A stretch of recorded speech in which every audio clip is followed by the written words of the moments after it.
Olá, seja muito bem-vindos a uma nova série na qual falaremos sobre doenças que afetam o sistema respiratório.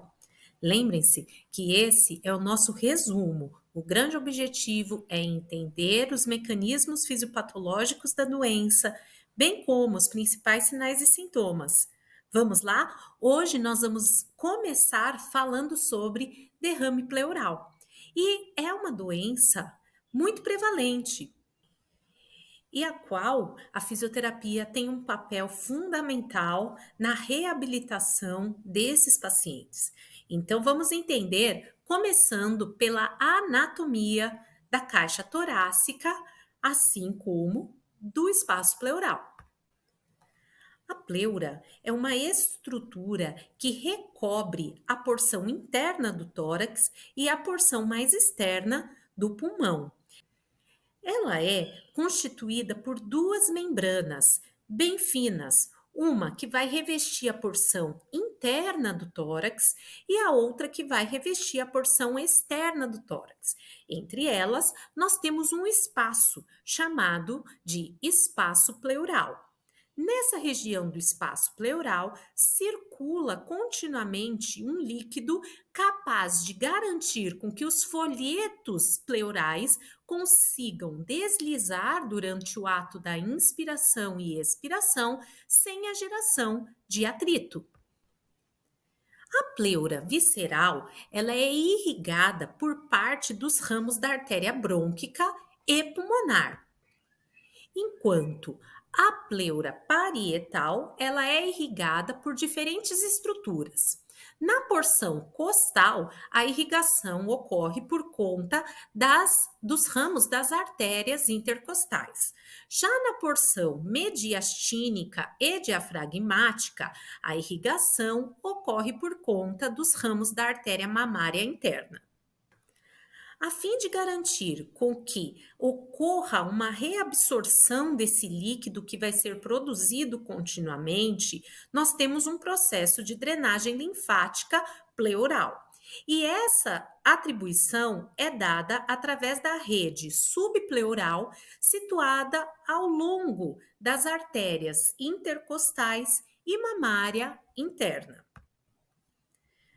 E também temos o processo da inervação, que é realizado por nervos autônomos, sendo eles o nervo frênico, os nervos intercostais e os nervos espinhais. O líquido pleural, ele vai ser formado principalmente pela pleura parietal, numa velocidade aproximada de 0,1 ml por quilo por hora. E ele também vai ser absorvido pela pleura visceral. A pleura parietal também tem uma parte de participação nesse processo de absorção dos líquidos, que gera ali aproximadamente uma quantidade próxima de 25 ml. Porém, esse pequeno volume de líquido não fica perceptível em exames de imagem como raio-x. Em condições normais, então, esse líquido que tem uma característica semelhante ao do plasma apresenta uma quantidade de proteína mais baixa, ou seja, menor do que 1,5 gramas por decilitro. Esse líquido consegue gerar uma formação de uma lâmina muito fina, que garante com que as estruturas pleurais, visceral e parietal, consiga garantir um deslizamento, tanto facilitando assim o movimento entre o pulmão e a caixa torácica. O líquido proveniente dos capilares sistêmicos da pleura parietal, eles entram na cavidade pleural e saem pelos estomas e também pelos vasos linfáticos presentes nesse mesmo folheto. A partir daí, esse líquido acaba sendo drenado para uma porção do coração, que é o átrio direito, e a partir daí cai na circulação pulmonar e sistêmica. A partir do momento que o líquido pleural começa a aumentar a sua concentração no espaço pleural, nós vamos ter um caso de derrame pleural.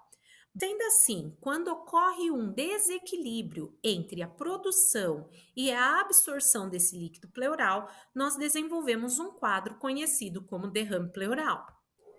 Por conta da pressão hidrostática ser menor no espaço pleural do que no meio externo, nós temos um movimento do fluido para dentro desse espaço pleural. Já para manter a pressão oncótica equilibrada no espaço pleural, ocorre um extravasamento desse líquido para os capilares linfáticos. Os sinais e sintomas mais característicos do paciente que apresenta uma suspeita de derrame pleural inclui dor torácica do tipo pleurítica, geralmente associada a uma dor empontada no momento da inspiração. Além disso, esse paciente pode apresentar dispneia, taquipneia, tosse e, dependendo da causa que está levando esse paciente a apresentar derrame pleural, um quadro de febre.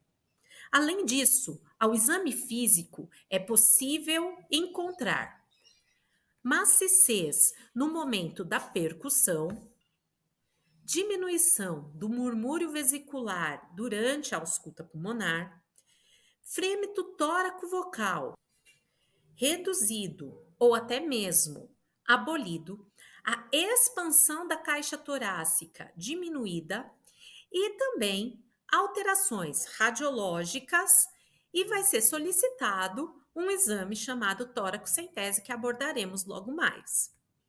Na tabela ao lado, podemos visualizar um resumo dos principais achados durante a inspeção, a palpação, a percussão e a ausculta do paciente a qual suspeitamos de derrame pleural. Vale lembrar que esses sinais e sintomas podem estar mais acentuados ou menos, dependendo da quantidade de acúmulo. E esse acúmulo leva em consideração alguns aspectos, como, por exemplo, o aumento da pressão hidrostática nos capilares subpleurais, o decréscimo da pressão coloidosmótica e as alterações nos ritmos de absorção, bem como também o aumento da pressão negativa intrapleural, como ocorre nos quadros de atelectasias. Mas o diagnóstico vai levar em consideração esses sinais e sintomas, bem como a avaliação de exames complementares, que veremos agora. No raio-x de tórax, podemos encontrar características clássicas, como o sinal de parábola ou sinal de menisco, no qual a região dependente do pulmão acaba gerando uma opacidade dos ângulos costiofrênicos e cardiofrênicos. Vale lembrar que esse exame de raio-x também pode ser feito com o paciente em decúbito lateral para confirmação da hipótese diagnóstica. Outro exame de fácil realização à beira-leito é a ultrassonografia de tórax, como podemos ver na segunda imagem, que auxilia a localizar o derrame pleural e também a direcionar o exame de toracocentese, evita com que ocorra a necessidade de múltiplas pulsões. Além disso, auxilia na estimativa do volume e sugere também a natureza possível desse acúmulo de líquido. Além disso, ainda pode ser solicitado um exame de tomografia de tórax, que auxilia como um mecanismo diferencial no abscesso pulmonar. Além disso, auxilia a visualizar se apresenta ou não espessamento pleural e se tem algum tipo de atenuação de outras estruturas. A toracocentese é um procedimento realizado pelo cirurgião torácico, o qual irá fazer uma punção pleural para analisar a característica dos líquidos, que vão ser classificados baseados em características de coloração e até mesmo de odor e espessura. Vale lembrar que os derrames pleurais do tipo transudativos bilaterais geralmente podem ser assintomáticos e não requerem muitas vezes um tratamento específico. Já a maioria dos derrames pleurais do tipo exudativo requerem tanto a toracocentese como também a drenagem torácica e, dependendo da evolução e do caso, alguns tratamentos definitivos. Nessa imagem, podemos visualizar o que acontece dentro dos nossos capilares numa condição normal ou onde apresenta um encharcamento transudativo ou exudativo. Então, como podemos ver na primeira parte da imagem, numa condição normal, a pressão hidrostática ela está mais alta e a pressão osmótica ela é uma pressão um pouco mais baixa, proporcionais. Além disso, as proteínas plasmáticas encontram circulantes dentro do nosso capilar. Nas condições onde ocorre um edema do tipo transudativo, nós temos um aumento importante da pressão hidrostática e uma queda importante da pressão osmótica, com isso gerando o extravasamento do líquido para o interstício. Já no quadro exudativo, essas desproporções vão continuar presentes, porém, além do extravasamento do líquido, nós temos o extravasamento das proteínas que estavam presentes no plasma para a região do espaço interendotelial. Além disso, associado a um quadro de inflamação e estase, nós vamos acabar gerando um quadro inflamatório importante. Então, agora, vamos entender quais são as principais causas de exames que vão levar à característica exudativa ou transudativa. Então, vamos entender o termo exudato. Exudatos são líquidos, células ou qualquer outras substâncias que são eliminadas de maneira lenta de dentro de um vaso. Nele, vamos poder encontrar uma relação proteína do líquido pleural sobre proteína plasmática maior do que 0,5 e ainda um LDH do líquido pleural associado pelo LDH plasmático maior do que 0,6. A partir dessa análise laboratorial, é possível definir esses valores. Mas as principais causas de um derrame pleural do tipo exudativo são esses que visualizamos no slide. As pneumonias bacterianas, as neoplasias, quadros de tuberculose, colagenoses, septicemia, pancreatite e as embolias pulmonares.